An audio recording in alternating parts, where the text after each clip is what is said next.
So whenever I try to play any type of content over on Spotify, it keep pausing the songs and music every time.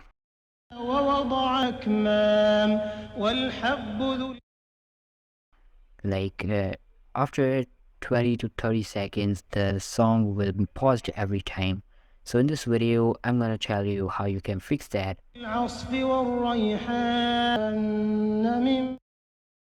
So if you're facing the same problem, in this video, I'll tell you how to fix that. So the process is quite simple, so make sure that do watch the video till the end in order to get perfect into it.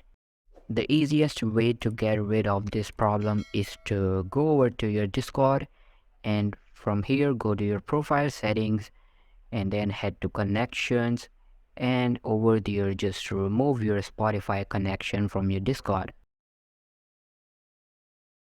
and boom, your problem will be solved. So for now, when you play any type of content, the song will not be paused. So this is basically how you can get rid of this problem. All for today's video, guys. Make sure to give this video a huge thumbs up, subscribe to our channel. I'll be meeting you in the next one. See you soon. Bye.